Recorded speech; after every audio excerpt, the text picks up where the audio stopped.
Hello guys, अस्सलाम वालेकुम all of you. Welcome into our YouTube channel scholarships alert. Guys, जैसा कि आप लोगों को पता है कि एहसास अंडर ग्रेजुएट स्कॉलरशिप जो है उनकी डेट जो है वो बढ़ चुकी है। 13 दिसंबर लास्ट डेट है। तो काइंडली जिनके भी फॉर्म अभी रह रहे हैं या कोई प्रॉब्लम हो रहा है फॉर्म सबमिट करने में या फॉर्म भरने में, तो काइंडली ये वीडियो पूरी देखें। इसमें मैं स्टेप बाय स्टेप आपको बताऊंगा कि आपको फॉर्म कैसे ऑनलाइन फिल करना है, ठीक है। और कुछ स्टूडेंट्स का मसला ये आ रहा है कि उनके फॉर्म तो ऑनलाइन भर चुके लेकिन सबमिट नहीं हो रहे हैं, उनकी एरर आ रही है। तो उनको मैं यही बोलूँगा कि काइंडली आप जो है मॉर्निंग के टाइम पे है वो सबमिट किया करें, मॉर्निंग के 4 या 5 बजे। तो उस वक्त क्या है कि इनकी वेबसाइट पे जो है ना वो ट्रैफिक थोड़ी सी कम होती है, तो उस वजह से, ठीक है। तो चलिए बिना टाइम वेस्ट किए अपना वीडियो स्टार्ट करते हैं। देखें, पहले आपको आना है अपने क्रोम ब्राउज़र में, और यहाँ पर आपको लिखना है ehsas.hec.government.pk। अगर आपका अकाउंट नहीं बना हुआ है तो पहले आपको अकाउंट बनाने के लिए क्या करना पड़ेगा, साइन अप करना पड़ेगा, ठीक है। इसमें पहले यहाँ आप अपना नाम लिखेंगे, ठीक है। उसके बाद यहाँ आपका लास्ट नेम आएगा, यहाँ आपकी नेशनलिटी जो है वो आएगी, ठीक है। जैसे कि हमारी पाकिस्तान है तो पाकिस्तान आएगी। यहाँ पर आपका NIC, यहाँ पर पासवर्ड, और यहाँ पर कंफर्म पासवर्ड डालेंगे आप। उसके बाद नीचे जैसे आएंगे तो यहाँ पर आप अपनी कंट्री सेलेक्ट करके यहाँ आप अपना सेल फ़ोन देंगे, जो एक्टिव सेल फ़ोन है वो देंगे, ठीक है। उसके बाद यहाँ ईमेल, वो भी ईमेल ऐसी दें जो कि वेरीफाइड ईमेल हो। मोस्टली क्या होता है कि हम ईमेल न्यू दे देते हैं, तो उस वजह से काफ़ी सारे प्रॉब्लम्स हमें फेस करने होते हैं फॉर्म में, ठीक है। तो यहाँ पर वेरीफाइड एक्टिव ईमेल दें ताकि आपको कोई मसला ना हो। मेरा ये अकाउंट पहले से बना हुआ है तो उस वजह से मैं बैक जाऊँगा और यहाँ पे साइन इन करूँगा, ठीक है। अकाउंट जैसे बनेंगे तो आपको वहाँ फिर सेव इन करना होगा, ठीक है, साइन इन। तो अब आ चुके हैं हम एहसास के ई पोर्टल पे। तो यहाँ पर देखिए ये जो लिखा हुआ है इनकी जो डेट है वो 13 दिसंबर है, ठीक है। 1 मिनट, 13 दिसंबर है, ठीक है। अब यहाँ पर आपको ऑप्शन दिखेगा एक, click here to apply now for Ehsaas scholarship program. यहाँ पर आप जैसे क्लिक करेंगे तो आपका फॉर्म ओपन हो जाएगा, ठीक है। तो चलिए हम अपना फॉर्म ओपन करते हैं। फॉर्म का जो पहला ऑप्शन है इसमें आपको अपनी पर्सनल डिटेल देनी है, ठीक है। यहाँ पर आपको अपना फ़ोटो लगाना होगा, ठीक है। यहाँ पर मिस्टर सेलेक्ट करके आपका अपना नाम लिखेंगे। यहाँ पर अगर कोई मिडिल नाम है तो वो देंगे। उसके बाद यहाँ लास्ट नेम अगर आपका है तो वो देंगे। जेंडर मेल या फीमेल वो आप यहाँ सेलेक्ट करेंगे, ये मेल है और ये फीमेल है, ठीक है। और मटीरियल स्टेटस मतलब कि आप सिंगल हैं या मैरिड हैं तो वो भी यहाँ लिखेंगे, ठीक है, यहाँ टिक करेंगे। और उसके बाद जैसे नीचे आएंगे तो आपकी बायोग्राफिकल इन्फॉर्मेशन में यहाँ पर आपकी डेट ऑफ बर्थ, यहाँ पर आपकी एज, ठीक है, कितनी एज है, और यहाँ पर आपका कंट्री सेलेक्ट करेंगे, यहाँ पर आपका रिलीजन सेलेक्ट करेंगे, ठीक है। और यहाँ पर डोमिसाइल प्रोविंस, और यहाँ पर डोमिसाइल सिटी कौन सा है आपका। उसके बाद नीचे डोमिसाइल डिस्ट्रिक्ट लिखेंगे आपका कौन सा है, ठीक है। उसके अलावा नीचे जैसे आएंगे आपकी फादर इन्फॉर्मेशन होगी, ठीक है। फादर इन्फॉर्मेशन में आपको यहाँ अपने बाबा का नाम लिखना है, यहाँ बाबा की NIC लिखनी है, यहाँ बाबा का मटेरियल स्टेटस मतलब कि अलाइव है या ज़िंदा है, फादर स्टेटस। तो यहाँ पर जो भी है वो आप लिखेंगे, ठीक है। उसके बाद जैसे नीचे आएंगे तो आपके पास ये एक पोस्टल एड्रेस इन्फॉर्मेशन मांगेगा। यहाँ पर आपको अपनी मेलिंग एड्रेस देनी है। तो यहाँ पर आपको अपना कंट्री सेलेक्ट करना है, यहाँ पर सिटी सेलेक्ट करना है, ठीक है, जो भी है आपका। यहाँ डिस्ट्रिक्ट सेलेक्ट करना है, यहाँ पोस्टल कोड, अगर किसी को पोस्टल कोड नहीं पता है तो वो अपना डिस्ट्रिक्ट गूगल पे लिख कर पोस्टल कोड लिखेगा तो उनका पोस्टल कोड आ जाएगा, ठीक है। उसके बाद यहाँ आपको अपनी एड्रेस देनी है, वही एड्रेस जो आपके डॉक्यूमेंट्स में हो, ठीक है। अब जैसे ये क्लिक करते हैं तो आपके पास ये नेक्स्ट का ऑप्शन आएगा। अब क्या है कि पहले आप ऐसा करते जाएं कि जो भी आप फॉर्म फिल करते हैं उन्हें सेव और क्लोज़ करते जाएं, ताकि बीच में अगर लाइट जाती है तो आपको कोई मसला ना हो। तो हम नेक्स्ट करेंगे। नेक्स्ट जैसे ही करेंगे तो आपके पास एजुकेशन का जो सेकंड स्टेप है वो ओपन होगा, ठीक है। अब यहाँ पर आपको क्या करना है, यहाँ पर आपको अपनी एजुकेशन देनी है। यहाँ पर सेकेंडरी स्कूल सर्टिफिकेट मतलब कि मैट्रिक की देनी है, मैट्रिक कहाँ किया हो, वो इंस्टीट्यूट का नाम, कौन से ईयर में किया वो, और मंथली उनकी फ़ीस कितनी थी। देखें यहाँ ज़ीरो नहीं होना चाहिए, कुछ ना कुछ आपको लिखना होगा, वरना आपका फॉर्म सबमिट नहीं होगा, ठीक है, ना ही नेक्स्ट होगा।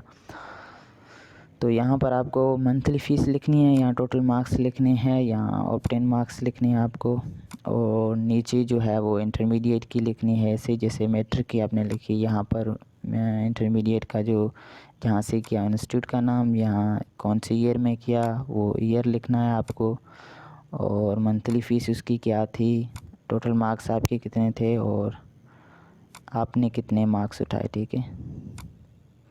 उसके बाद करंट एजुकेशन, यहाँ पर जो भी आपकी यूनिवर्सिटी है वो आप सिलेक्ट करेंगे, किस यूनिवर्सिटी में आपकी करंट एजुकेशन है, कौन सा डिग्री लेवल है। ज़ाहिर सी बात है अंडर ग्रेजुएट की है तो अंडर ग्रेजुएट होगा। और यहाँ पर आपको डिसिप्लिन अपना सेलेक्ट करना है।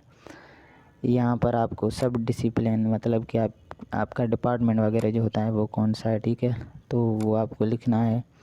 यहाँ पर प्रोग्राम ड्यूरेशन कितने साल है, 5 साल है या 4 साल है, तो 4 ईयर हम करते हैं। और यहाँ पर वही अप्लाई कर सकते हैं जो कि 2020 के हैं स्टूडेंट, तो सेकंड सेमेस्टर आपको यहाँ सेलेक्ट करना होगा। और यहाँ काफ़ी बच्चे जो है वो कंफ्यूज हो जाते हैं कि यूनिवर्सिटी रजिस्ट्रेशन नंबर, देखिए यहाँ पर आप अपना रोल नंबर भी लिख सकते हैं, ठीक है। अगर नहीं वो रोल नंबर भी नहीं है तो आप जैसे ये एप्लीकेशन यहाँ पर कुछ भी लिख के आप पहले सारा फॉर्म फिल करें, और फिर आपकी एप्लीकेशन जब सेव होगी तो वहाँ पर आपका एप्लीकेशन आईडी नंबर आ जाएगा, वो आप यहाँ पर लिख सकते हैं, ठीक है।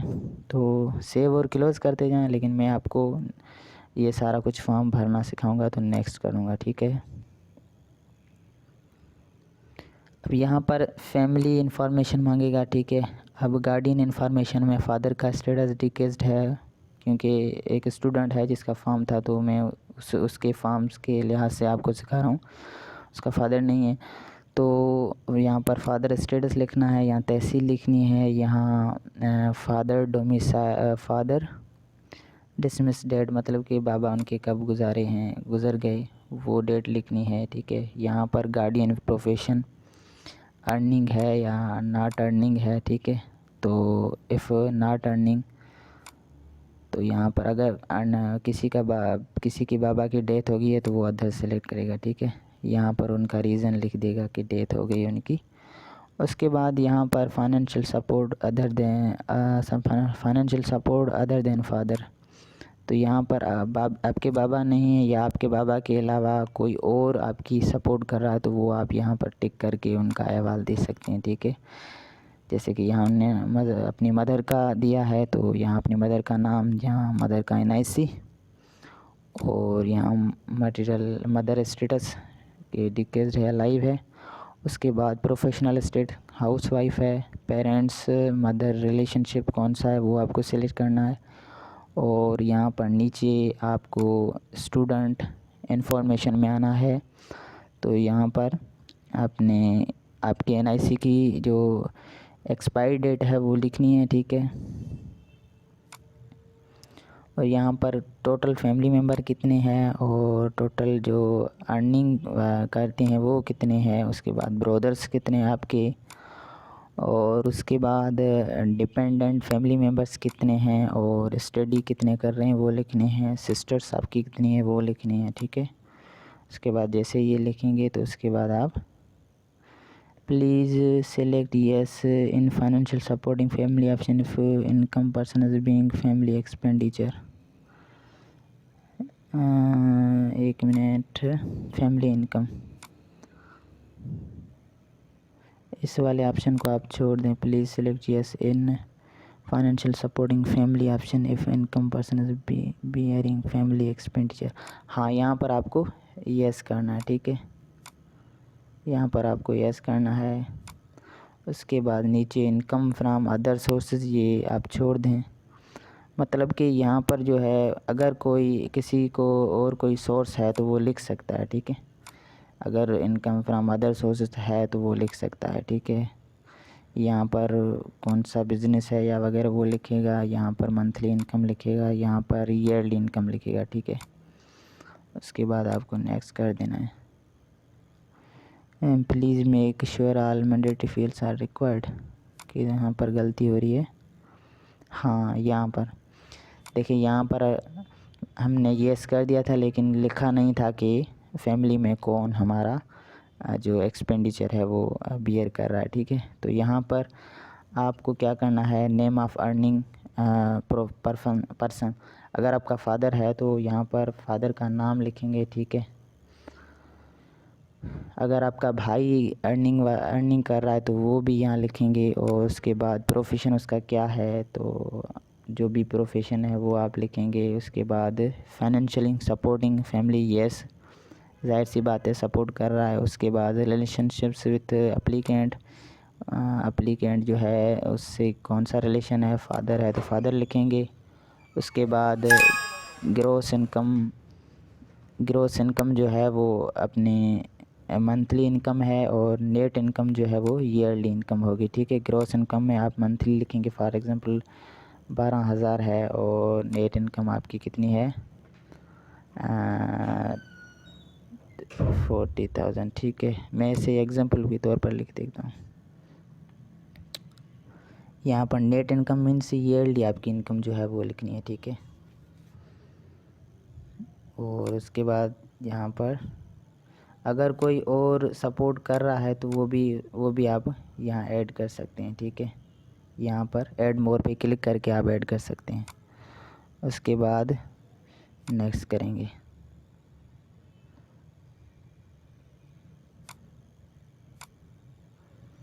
अब जैसे आप नेक्स्ट करेंगे तो आपके पास एक्सपेंडिचर का जो है वो फॉर्म खुल जाएगा। यहाँ पर आपको करंट मंथली एजुकेशनल एक्सपेंडिचर लिखना है, ठीक है।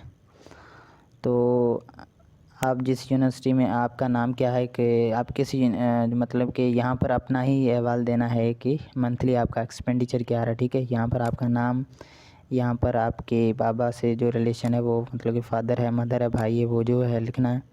यहाँ पर आपके इंस्टीट्यूट का नाम, और यहाँ प्राइवेट है या पब्लिक सेक्टर है वो लिखना है, और कौन सा सेमेस्टर चल रहा है वो लिखेंगे।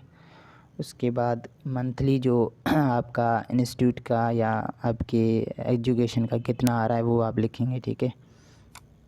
उसके बाद नीचे आएंगे तो मंथली, अब यहाँ पर आपकी फैमिली का जो मंथली एक्सपेंडिचर आता है वो लिखना है, ठीक है। अब यहाँ पर जो है वो लिखना है आपको average telephone internet bills of 6 months. अब इसमें आप ऐसा करें कि आप, अगर आपके पास बिल है तो 6 मंथ के बिल है वो आप सारे प्लस करके उनका एवरेज निकाल के यहाँ लिखेंगे। उसके बाद average electricity bills of last 6 month, यहाँ पर भी आप 6 मंथ का जो है वो बिल्स जो है वो उनका प्लस करके उनका एवरेज लिखें, ठीक है। उसके बाद average gas bills of last 6 month, तो ऐसे जैसे इलेक्ट्रिसिटी और टेलीफोन का लिखा है तो उसका अपना गैस का भी ऐसे लिखेंगे, ठीक है। उसके बाद average water bills of last 6 month, तो ये वाटर बिल का भी ये सारा प्लस करके 6 मंथ का तो उनका एवरेज निकाल के आप यहाँ लिखेंगे। उसके बाद एवरेज मंथली मोबाइल बिल्स, तो ये आप मंथली आपका कितना आ रहा है, अगर वाईफाई आपके पास है तो उसका भी देंगे, ठीक है, कि मंथली आप कितना दे रहे हैं। मैंने तो 4,000 लिखा है। और average family expenditure on kitchen food, तो यहाँ पर आपके फूड का, किचन का कितना आ रहा है मंथली, तो मैंने तो 10,000 लिखा है, ठीक है। तो आपका जितना आ रहा है वो आप लिखेंगे। एवरेज फैमिली मेडिकल एक्सपेंडिचर, अब यहाँ पर मेडिकल एक्सपेंडिचर आपका एवरेज कितना आ रहा है तो वो भी आप लिखेंगे। उसके बाद इसके अलावा और कोई अदर मतलब कि एक्सपेंडिचर हो रहा है तो वो भी आप यहाँ लिख सकते हैं, ठीक है। उसके बाद अकोमोडेशन एक्सपेंडिचर्स, ठीक है। अब यहाँ पर आपका जो हाउस है वो किस टाइप का है, मतलब फ्लैट है या टाउन हाउस है या विलेज हाउस है। मैंने टाउन हाउस करना है, जिसका जो भी है वो लिखें। और उनकी स्ट्रक्चर कौन सी, मतलब कि कच्चे घर है या पक्के है या सेमी पक्के हैं, ठीक है। मैंने सेमी पक्का है, आपका जो भी है वो लिख सकते हैं।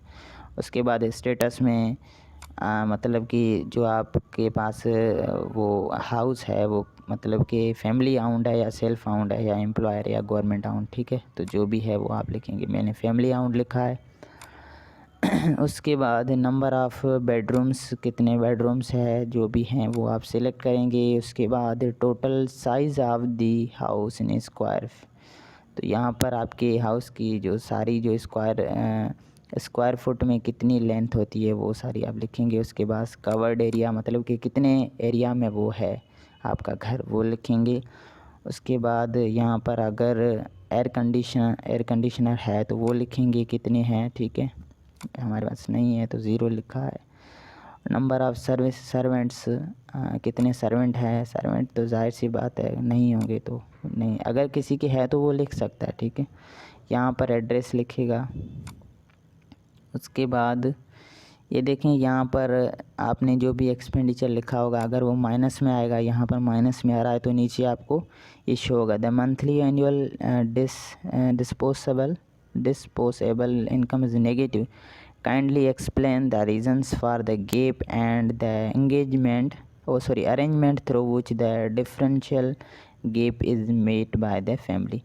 अब यहाँ पर आपको वो रीज़न लिखना है कि जो आपकी पर मंथ अमाउंट में नेगेटिव आ रहा है, इस गैप को आप मेंटेन करने के लिए क्या कुछ करते हैं। तो यहाँ पर आपको वो रीज़न सारे लिखने हैं कि कौन से मतलब ऐसे रीज़न्स हैं। तो यहाँ पर आप लिख सकते हैं अगर कोई ट्यूशन्स वगैरह पढ़ाता है या साइड बिज़नेस कोई है कि भाई मेरा है या दो भाई हैं वो कमाते हैं, ऐसे कुछ करके यहाँ पर आपको लिख देना है रीज़न्स कि इस वजह से हमारी फैमिली जो ये गैप है वो हम मेंटेन करते हैं। या आप ऐसा लिख सकते हैं कि हम लोन उठाते हैं, मतलब ऐसे कुछ भी आप लिख के उन्हें ये रीज़न्स बताना है कि इस गैप को मेंटेन करने के लिए हम ये करते हैं। उसके बाद any other house flat आउंड by the parents guardian, if yes please specify with location and size. अब यहाँ पूछ रहा है कि अगर कोई आपकी फैमिली के अलावा कोई हाउस है तो वो भी आप लिख सकते हैं। ज़ाहिर सी बात वो नहीं होगा तो मैंने नो लिखा है, ठीक है। उसके बाद नेक्स्ट करेंगे। नेक्स्ट करने के बाद यहाँ पर आपको पूछेगा कि ट्रांसपोर्ट डिटेल्स, कि does the family own any transport. यहाँ पर आपको अगर आपके पास ट्रांसपोर्ट है तो वो येस करनी है, अगर नहीं है तो नो करनी है। और कैटल डिटेल्स, अब ये जो कैटल्स वगैरह आपके पास हैं घर में, ये काव वगैरह या गोड वगैरह कुछ भी, तो वो आप यहाँ पर येस लिखेंगे तो आपके पास उसकी करंट टाइप और क्वांटिटी, कितनी क्वांटिटी है, करंट मार्केट वैल्यू कितनी है उनकी, वो लिखनी है, ठीक है। अगर नहीं है तो आप नो पे क्लिक करेंगे, ठीक है। उसके बाद ये है कि assists worth current market value, मतलब कि आपने नो कर दिया है, अगर यस किया होता तो ये सारी वैल्यू आ जाती, ठीक है। उसके बाद आपको नेक्स्ट करना है। अब ये फाइनल स्टेप है हमारा अदर डिटेल्स में। यहाँ पर ये पूछ रहा है admission detail, how were the admission first semester और करंट सेमेस्टर चार्जेस पेड। यहाँ पूछ रहा है कि आपकी एडमिशन थी या आपके फर्स्ट सेमेस्टर की फ़ीस थी वो आपने कैसे पे की, ठीक है। तो यहाँ पर वो आप लिखेंगे कि मैंने ये फ़लाँ करके मैंने अपनी एडमिशन या अपनी जो सेमेस्टर की फ़ीस है वो पेड की। यहाँ पर आप पूरा वो लिखेंगे। Have you ever been awarded any other scholarship, यहाँ पर आपको नो करना है। उसके बाद स्टेटमेंट ऑफ पर्पज़, ये चीज़ मोस्ट इम्पोर्टेंट है, ठीक है, आपके लिए। तो इसमें आपको बहुत ही मतलब कि अच्छे तरीके से आपको लिखना है कि स्टेटमेंट ऑफ पर्पज़, इस स्कॉलरशिप के लिए आप क्यों अप्लाई कर रहे हैं और मतलब कि आपको ऐसी क्या नीड पड़ गई। स्टेटमेंट ऑफ पर्पज़ आपको अच्छा लिखना है, ठीक है। उसके बाद यहाँ पर पूछेगा एडवर्टाइजमेंट डिटेल कि how did you know about एहसास अंडर ग्रेजुएट स्कॉलरशिप प्रोग्राम। तो आपको यहाँ से यूनिवर्सिटी सिलेक्ट करना है, जहाँ से भी सुना होगा आप वो सिलेक्ट करेंगे, ठीक है। उसके बाद यहाँ आप अंडरटेक पे क्लिक करके आप अपना फॉर्म सबमिट करेंगे, ठीक है। लेकिन सबमिट करने से पहले मैं यही बताऊंगा कि आपको पहले सेव एंड क्लोज़ कर देना है। उसके बाद आपको फिर से एक बार चेक करना है कि कोई फॉर्म में मिस्टेक तो नहीं हो गई है, ठीक है। तो उम्मीद है कि आपको हमारी ये वीडियो अच्छी लगी होगी, और अगर अच्छी लगी है तो काइंडली हमारा चैनल सब्सक्राइब करें। तब तक के लिए अपना और अपने प्यारों का बहुत सारा ख्याल रखिएगा। अल्लाह हाफिज़।